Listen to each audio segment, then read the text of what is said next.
Welcome back. Bihar special के इस special lecture में आपका स्वागत है। और बिहार स्पेशल के इस लेक्चर का मेन पर्पस है इम्पॉर्टेंट क्वेश्चंस आपके सामने डिस्कस करना। बिहार स्पेशल पहले भी मैंने एक्सप्लेनेशन वे में पढ़ा रखा है आपके इस चैनल पर, आप जाके देख सकते हैं। ओल्ड सीरीज़ न्यू सीरीज़ करके है प्लेलिस्ट में।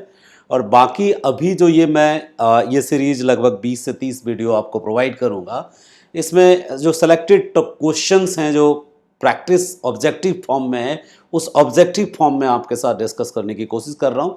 ये ऑर्गेनाइज्ड तरीके से जो चैप्टर है वो आपको उसमें देखना चाहिए, जो सीरीज बनाया था मैंने।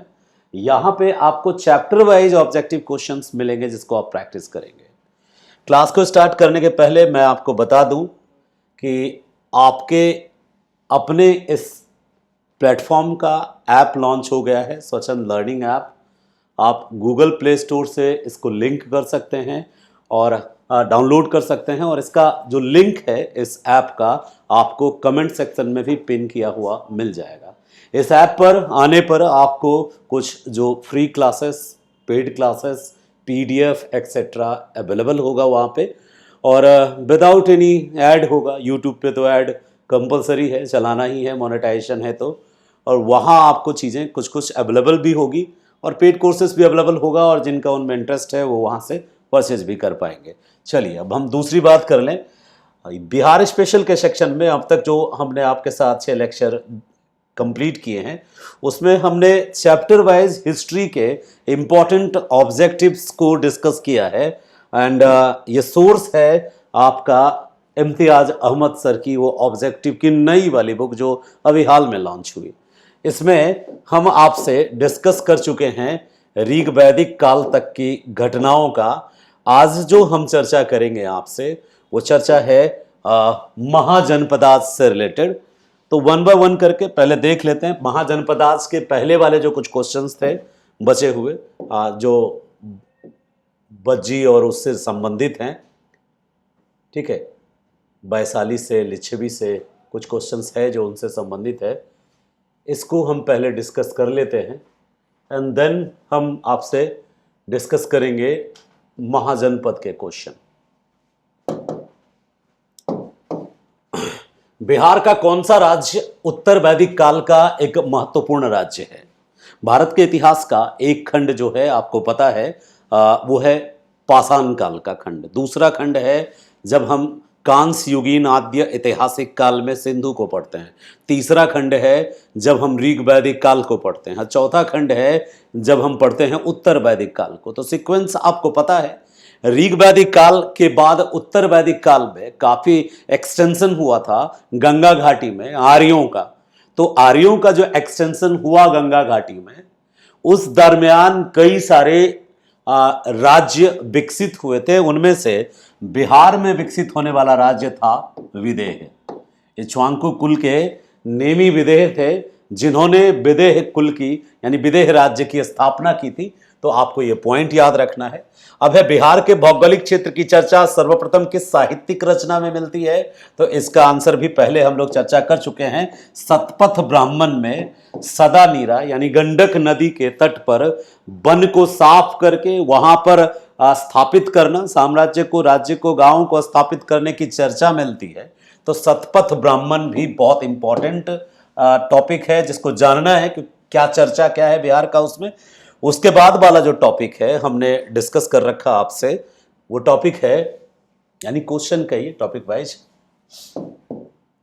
बिहार में विदेह की स्थापना किसने की? अभी हमने जस्ट बात किया था नेमी। मनु के सबसे बड़े पुत्र थे इक्ष्वाकु। इक्ष्वाकु के पुत्र थे नीमी या नेमी। नेमी ही लिखते थे पूरा नाम नेमी विदेह, और नेमी विदेह ने ही विदेह राजवंश की स्थापना की थी। ठीक है, गंडक के किनारे किनारे बिहार के अंग विदेह वैशाली, बिहार के अंग विदेह वैशाली के राजाओं का विस्तृत विवरण कहां मिलता है? विस्तृत विवरण अंग विदेह और वैशाली का पुराणों में मिलता है। आप मत्स्य पुराण देख लीजिए या वायु पुराण देख लीजिए, उसमें मिलता है। महाभारत जैसे महाकाव्य में मिलता है। तो उत्तर होगा पुराण और महाकाव्य। अगला प्रश्न है, देखिए ये रिवीजन है। जब हम ऑब्जेक्टिव प्रैक्टिस करते हैं तो उसका मेन पर्पस रिवीजन होता है। जो हम पढ़े कितना ब्रेन में रह गया और कैसे उसको हम कनेक्ट कर सकते हैं, यही चीज है मेन रीजन ऑब्जेक्टिव प्रैक्टिस का। कीकट किस राज्य को कहा जाता है? तो मगध में जो लोग रहते थे किराट या कीकट कहलाते थे। ऋग्वेद में कीकट की चर्चा है। किस ग्रंथ के सूक्त में पहली बार मगध का वर्णन आता है? आंसर है अथर्ववेद में मगध का वर्णन आता है। कीकट का वर्णन ऋग्वेद में आता है, लेकिन मगध का वर्णन अथर्ववेद में मिलता है। ठीक है, कीकट का वर्णन ऋग्वेद में है, जबकि मगध का वर्णन अथर्ववेद में है। अथर्ववेद 4 वेदों में सबसे अंतिम में रची गई रचना है, संकलन है। और अथर्ववेद में जादू टोना, भूत प्रेत, पृथ्वी, धरा, धरती, राज्य, इनकी चर्चा है। अगला प्रश्न है, किस वेद में मगध के लोगों को पुरुष मेध यज्ञ का शिकार बताया गया? पुरुष मेध यज्ञ का शिकार मगध के लोगों को यजुर्वेद में बताया गया। अश्वमेध यज्ञ की तरह पुरुष मेध यज्ञ था। और पुरुष मेध यज्ञ का शिकार क्यों कहा जा रहा है? क्योंकि पुरुष मेध यज्ञ में पुरुषों को जिन क्षेत्र पे कब्जा किया जाता था, उन क्षेत्र के जो गुलाम पुरुष थे उन पर अत्याचार होता था, उनकी ही बलि दी जाती थी या उनको गुलाम बनाया जाता। तो इसलिए ये टर्म यूज हुआ है शिकार। तो यजुर्वेद से पता चलता है कि मगध के जो लोग थे, कीकट थे, किरात थे, उनको पुरुषमेध यज्ञ का शिकार बनाया गया था। ये आपको ध्यान में रखना है, ये फैक्ट। पुरुषमेध यज्ञ, बलि की प्रथा तो नहीं थी, लेकिन अत्याचार होता था, उसको गुलाम बनाया गया जाता था। अगला है कि वैशाली के संस्थापक राजा कौन थे? तो विशाल नाम था राजा का, जिन्होंने वैशाली की स्थापना की। अच्छा, किसके अनुसार माधव विदेह ने आर्य संस्कृति का विस्तार उत्तर बिहार में किया? सतपथ ब्राह्मण में वो जो कहानी है वो माधव विदेह की ही कहानी है, जो सदा नीरा गंडक के किनारे आर्य संस्कृति को स्थापित किया था। सतपथ ब्राह्मण की कहानी है माधव विदेह की, जो मिथिला विदेह क्षेत्र के विस्तार और बसने का वर्णन मिलता है उसमें। सतपथ ब्राह्मण में इस बात की चर्चा है कि किस तरह जंगल को काटा गया, जंगल में आग लगाया गया, उसको कृषि योग्य जमीन में तब्दील किया गया और फिर आर्यों को वहां पर बसने के लिए स्थान दिया गया। उम्मीद करते हैं आपको यह समझ में आ रहा हो। नेक्स्ट टॉपिक पे हम बात कर लें यदि अब अगला नेक्स्ट क्वेश्चन है। हाँ, महाजनपद आज हम फिनिश कर देते हैं एंड देन नेक्स्ट जो अगली क्लास होगी, अगली क्लास में हम इसके जस्ट आगे के टॉपिक को रिवाइज करा देते हैं। मैं बता दूं ये रिवीजन सीरीज है। यदि आपने पहले से पढ़ रखा है तो आपको ज़्यादा लाभ होगा, और यदि आपने पहली बार पढ़ना शुरू किया है तो आप सिर्फ अभी देख जाइए कि किन किन को सर इंपॉर्टेंट बता रहे हैं। उसके बाद जब आप डीपली एक्सप्लेनेशन सुनेंगे हमारा कहानी की तरह स्टोरी फॉर्म में और मेन पॉइंट्स को नोट करेंगे, उस समय क्या होगा कि आपको ये चीज़ें कनेक्ट करेगी कि अच्छा यहाँ से क्वेश्चन बनता था और क्वेश्चन सर लेके आए थे, तो चीज़ें ज़्यादा याद होगी। मेन पर्पस क्या है? लर्निंग। जितनी ज़्यादा लर्निंग रहेगी, कीप इन माइंड जितना ज़्यादा स्ट्रांग रहेगा, एग्जाम में आप उतना कनेक्ट कर पाएंगे। ठीक है, चलिए। अंग महाजनपद से संबंधित गलत कथन, देखो इस तरह के प्रश्न बहुत ज्यादा सावधानी से बनाने चाहिए, प्रश्न को ध्यान से पढ़ना। गलत कथन की पहचान करना है और गलत कथन इसमें से एक ही है। कौन? मगध के शासक बृहद्रथ ने अंग को पूरी तरह मगध में मिलाया। नहीं, बृहद्रथ ने अंग को पूरी तरह मगध में नहीं मिलाया। बिंबिसार का बेटा अजातशत्रु, बिंबिसार के पुत्र अजातशत्रु, बिंबिसार के पुत्र अजातशत्रु ने अंग को पूरी तरह मगध में मिलाया था, और वह बृहद्रथ वंश का नहीं था, वो हर्यक वंश का था। तो डी गलत है, बाकी ए, बी और सी सही है। ए क्या है? प्राचीन अंग मगध के पूर्व और राजमहल की पहाड़ियों के बीच स्थित था, बिल्कुल सही है। अंग का सर्वप्रथम उल्लेख अथर्ववेद में, यह भी सही है। अंग हो गया, विदेह है, इन सब की चर्चा उसमें है। महाभारत और मत्स्य पुराण के अनुसार अंग राज्य का संस्थापक अंग नामक राजकुमार था, तीनों सत्य है। इसी अंग से संबंधित कर्ण नाम का कैरेक्टर था और कर्ण को अंग का राजा बनाया गया था। कर्ण के नाम के आगे लगता भी है अंगराज कर्ण, अंगराज कर्ण सुना होगा आपने। अगले प्रश्न पे आते हैं। देखो, महाजनपद की चर्चा किन ग्रंथों में मिलती है? 16 महाजनपद में 16 महाजनपद की वर्तमान स्थिति क्या है, और इन महाजनपदों की राजधानी कहां रही थी, ये सब लर्निंग की चीज है, कॉपी पे लिख के प्रैक्टिस करने की चीज है। इंडिया के लोकेशन में इसको पार्टिकुलरली पॉइंट करने की भी जरूरत है ताकि आपको मेमोरी में रहे। और यदि आपसे पूछ दिया जाए कि जो 16 महाजनपद में अंग, बंग, मगध, काशी, कौशल, बज्जी, अवंती, सूरसेन, मत्स्य, ये चेदी, अस्मक, इनका लोकेशन, अवंती का लोकेशन पता होना चाहिए कि किस पार्टिकुलर रिवर के पास और किस पार्टिकुलर शहर से संबंधित था। अवंती, उज्जैन सुना होगा आपने, तो अवंती उज्जैन से संबंधित था। जिसको आप चेदी कहते हैं, या कलिंग जिसको आप कहते हैं, खारवेल जो कलिंग का राजा था, तो कलिंग और चेदी, वो एमपी का जो छत्तीसगढ़ वाला रीजन और उड़ीसा तक का रीजन था, वो चेदी का क्षेत्र था। तो ज्योग्राफिकली आप जब डिटेल में पढ़ेंगे तो एक एक का आप लोकेशन पढ़ेंगे। As a geography teacher geography के मैप पे ही पढ़ना ज़्यादा बेहतर होगा आपके लिए, ताकि आप ईस्ट टू वेस्ट सीक्वेंस देख सकें कि ईस्ट में कौन सा महाजनपद था और वेस्ट में कौन सा गंधार था या कंबोज था, कौन सबसे ज़्यादा फार वेस्ट में था। ये सारी चीज़ें भी ध्यान में रखनी चाहिए। तो मगध के राजा अजातशत्रु ने अंग को मिलाया था किसमें? पूरी तरह से मिलाया था अंग को मगध में। बिहार में स्थित बज्जी महाजनपद, बिहार में स्थित बज्जी महाजनपद से संबंधित कौन सा कथन सत्य है? हमने कहा इन सारे टर्मिनोलॉजी पे फोकस करना। बज्जी की राजधानी वैशाली 3 भागों में विभक्त थी। प्रथम भाग में सुवर्ण था। अब देखो, सत्य कथन पूछ रहा है ना, सत्य कथन तीनों के तीनों है। एक कि बज्जी की राजधानी वैशाली 3 भागों में विभक्त थी। प्रथम भाग में सुवर्ण मंडित 7,000, दूसरे में 14,000 रजत मंडित और तीसरे में 21,000 ताम्र मंडित भवन थे। आप देख लो कितना धनवान हुआ करता था प्राचीन भारत।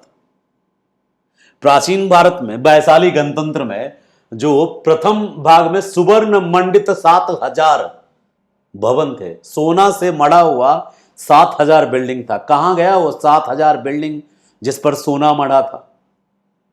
इसी तरीके से दूसरे में 14,000 रजत मंडित भवन थे और तीसरे में 21,000 ताम्र मंडित भवन थे।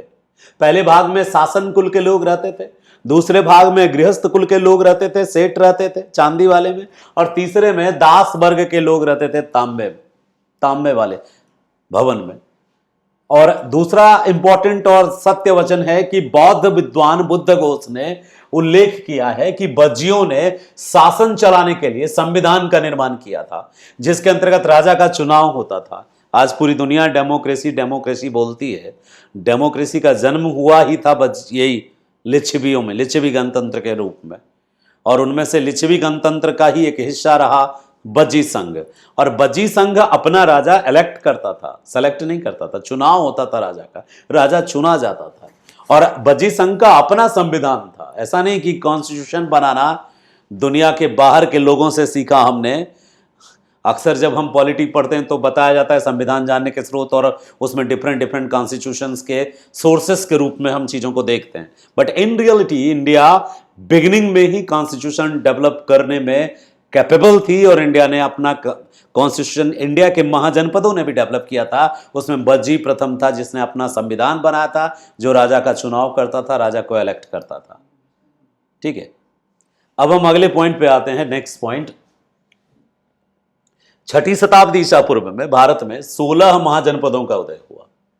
इनमें से कितने महाजनपद वर्तमान बिहार के क्षेत्र में थे? देखो, अंग था, अंग महाजनपद नहीं, और अंग महाजनपद के बाद दूसरा जो था वो मगध था। 16 में से कितने हो जाएंगे? अंग 1 हो गया, मगध 2 हो गया, और तीसरा हो गया बज्जी।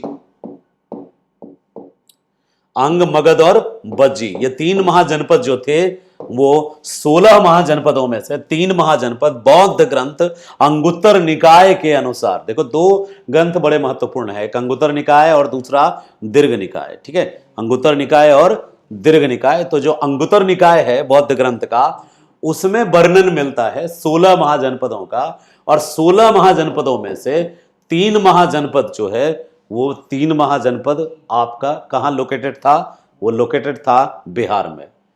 कमेंट सेक्शन में आप लिखते भी जाइए, जो भी क्वेश्चन आपके सामने जिक्र किया जा रहा है उस पार्टिकुलर क्वेश्चन का आंसर जरूर लिखिए कमेंट सेक्शन में, ठीक है।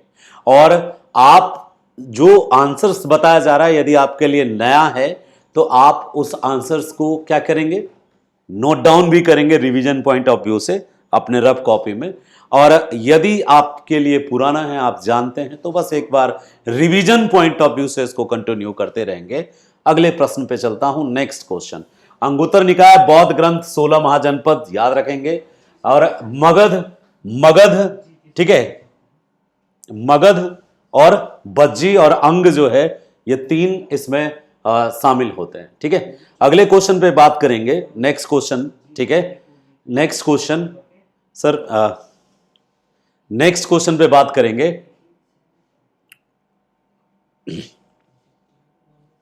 देखिए नेक्स्ट क्वेश्चन, निम्न में से कौन सा महाजनपद वर्तमान बिहार के क्षेत्र में स्थित है? तो वर्तमान बिहार के क्षेत्र में जो स्थित है उसको ध्यान रखिएगा। एक तो मगध स्थित है वर्तमान बिहार में, दूसरा अपना जो अंग है वो भी वर्तमान बिहार में स्थित है, बज्जी भी वर्तमान बिहार में स्थित है। लेकिन ये स्थित है नहीं पूछा है, ठीक है, नहीं है पूछा है।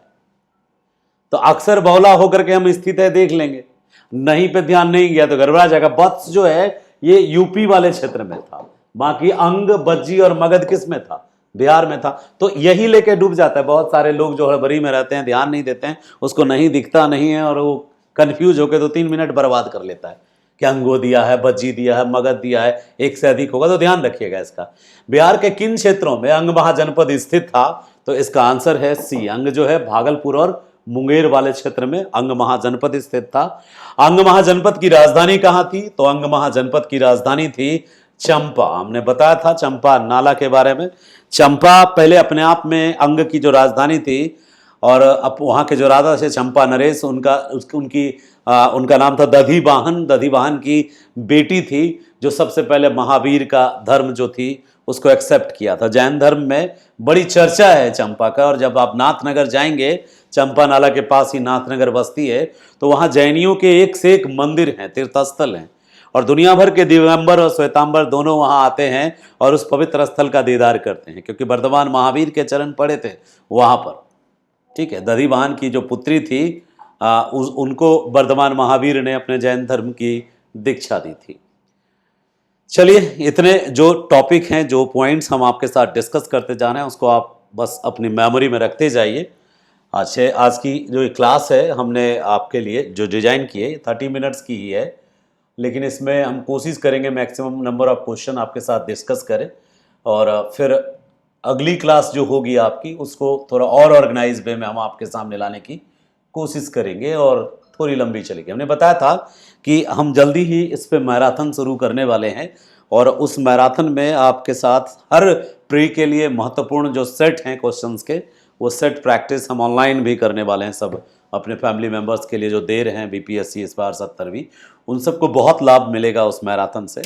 तो चांसेस है कि नेक्स्ट वीक में वो मैराथन ज़रूर स्टार्ट होगा और जिसमें हम डिटेल में चर्चा करेंगे थोड़ा नए तकनीक से, जिसमें हिंदी भी होगा, इंग्लिश, यानी क्वेश्चन दोनों फॉर्म में होगा, हिंदी इंग्लिश, और थोड़ा स्पेस भी होगा जिस स्पेस पे टीचर्स आपको उस पर्टिकुलर 4 ऑप्शंस में से जो रिलेवेंट ऑप्शंस हैं, जो कि ट्रू ऑप्शंस हैं और जो अदर रिलेवेंट ऑप्शंस हैं जिन पे क्वेश्चन फ्रेम हो सकता है, उसको विस्तार से चर्चा करेंगे, ठीक है। इन क्वेश्चंस को देखिएगा।